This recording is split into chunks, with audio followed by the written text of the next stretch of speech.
क्या ईरान पर बड़े एक्शन की तैयारी में है अमेरिका? ताजा खबर यह है कि डेट्रॉइट से लौटने के बाद अमेरिकी राष्ट्रपति डोनाल्ड ट्रंप ने व्हाइट हाउस में ईरान को लेकर बैठक की है। बैठक में उपराष्ट्रपति वैंस भी मौजूद थे।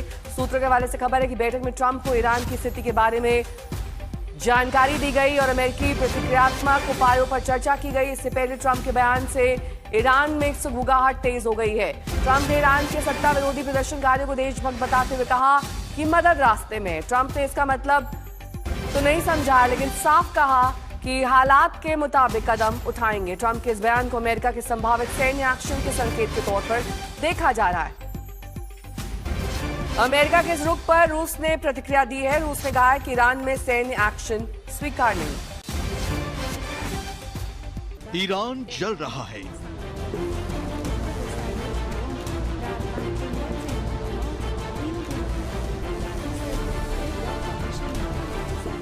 खामेनी सरकार के खिलाफ लोग सड़कों पर हैं। पिछले कई दिनों से जारी सत्ता विरोधी आक्रोश की आग से हुई बर्बादी तेहरान समेत ईरान के तमाम शहरों में साफ साफ नजर आ रही है।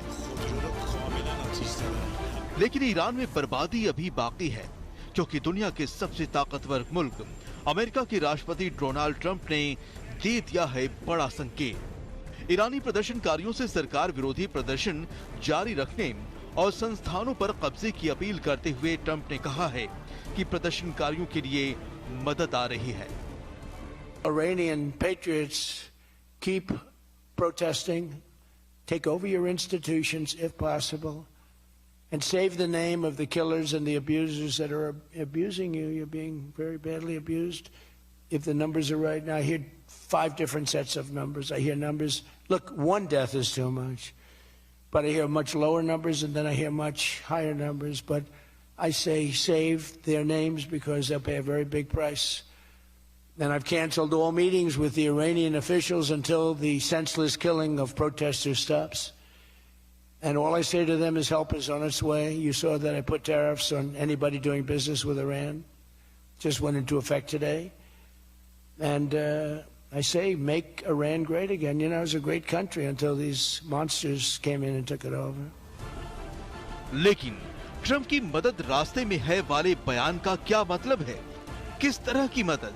जब ट्रंप से ये साफ करने को कहा गया तो उन्होंने बातों को घुमा दिया।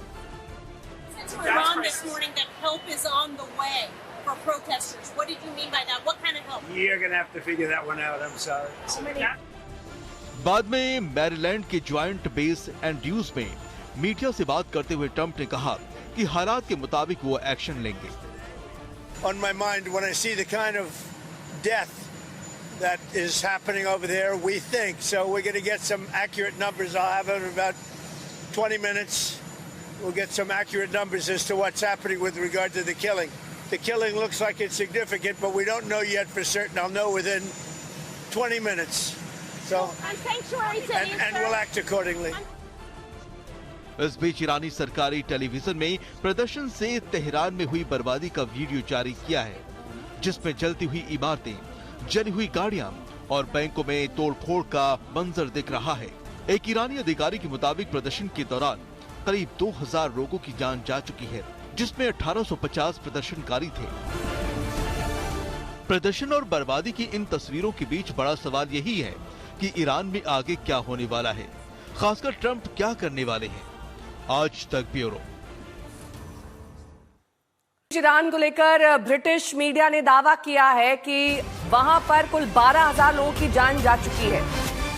ईरान इंटरनेशनल का दावा है कि ईरान में बीते 17 दिन में 12,000 प्रदर्शनकारियों की हत्या कर दी गई। वेबसाइट ने इसे ईरान के आधुनिक इतिहास में अब तक का सबसे बड़ा हत्याकांड बताया। वहीं रॉयटर्स न्यूज एजेंसी के मुताबिक ईरानी अधिकारियों के हवाले से मरने वालों की संख्या 2000 है। वेबसाइट का यह कहना है कि यह जानकारी कई सोर्सेस पर आधारित है।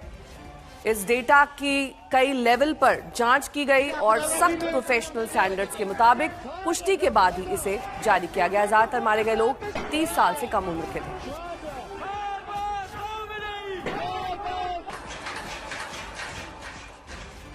रूस ने अमेरिका को लेकर कड़ा रुख अपनाया है। रूसी विदेश मंत्रालय ने कहा कि ईरान की आंतरिक राजनीति में बाहरी दखलंदाजी मंजूर नहीं की जाएगी। ईरान के सहयोगी देशों को ब्लैकमेल करने की कोशिश की जा रही है, ये रूस ने कहा। इसके साथ ही ईरान के अंदरूनी मामले में हस्तक्षेप कतई स्वीकार नहीं है। ईरान के सहयोगी देशों को ब्लैकमेल करने की कोशिश। प्रणय मेरे सहयोगी जुड़ गए हैं तमाम जानकारी के साथ। प्रणय, किस तरीके से अब अमेरिका का ये हस्तक्षेप रुकेगा, क्योंकि लंबे समय से ये दादागिरी चल रही है। रूस हालांकि अपनी प्रतिक्रिया दे रहा है, कह रहा है कि सब कुछ ठीक नहीं है, लेकिन क्या युद्ध के संकेत साफ मिल रहे हैं? नेहा, केवल रूस की ही बात नहीं, मैं आपको बता दूं कि अब से कुछ देर पहले चीन के विदेश मंत्रालय का भी एक बयान आया है, जिसमें उन्होंने कहा है कि अमेरिकी राष्ट्रपति डोनाल्ड ट्रंप की तरफ से लगाए गए जो अतिरिक्त 25% के टैरिफ हैं, उसके खिलाफ चीन अपने राष्ट्रीय हितों की पूरी ताकत के साथ रक्षा करेगा और हम इस तरीके की दबाव को, इस तरीके की चीजों को स्वीकार नहीं करते हैं।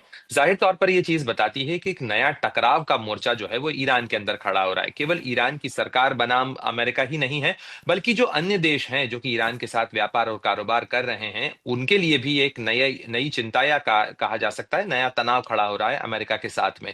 दूसरी चीज यह है कि राष्ट्रपति डोनाल्ड ट्रंप लगातार अपनी जो ईरान के खिलाफ चरम दबाव की नीति है, उस पे अलग अलग चरण में चलते हुए नजर आ रहे हैं। चाहे वो ईरान के लोगों को उकसाने का मामला हो, या ईरान के लिए स्टारलिंक के कनेक्शंस मुहैया कराने का मामला हो, या ईरान की जो सरकार है उसके खिलाफ बंदिशें लगाने का मामला हो, अंतर्राष्ट्रीय प्रतिबंध जो हैं उनको लागू करने का मामला हो, ये तमाम चीजें ईरान की सरकार को हिलाने और झकझोरने के लिए की जा रही हैं। वहीं दूसरी तरफ अगर आप ईरान की बात करें तो ईरान के सरकार की तरफ से जो बयान सामने आए हैं, ईरान के आर्मी चीफ का बयान सामने आया, ईरान के डिफेंस मिनिस्टर का बयान सामने आया और ईरान की सुप्रीम जो नेशनल सिक्योरिटी काउंसिल है उसके अधिकारियों का बयान सामने आया, जिसमें उन्होंने कहा कि वो किसी भी बाहरी हस्तक्षेप को कतई न तो स्वीकार करेंगे और ऐसी किसी भी कोशिश के खिलाफ पूरी ताकत से विरोध किया जाएगा। जाहिर तौर पर ऐसी स्थिति के अंदर नेहा, जो इस समय सबसे परेशानी की स्थिति है वो आम ईरानी लोगों की है, क्योंकि एक तरफ इंटरनेट बंद है, दूसरी तरफ जो सामान्य कामकाज है वो बाधित और प्रभावित हो रहा है। और ये सब कुछ ऐसे में हो रहा है जब आर्थिक मुश्किलों के नाम पर ही तो ये सारा विरोध प्रदर्शन शुरू हुआ था।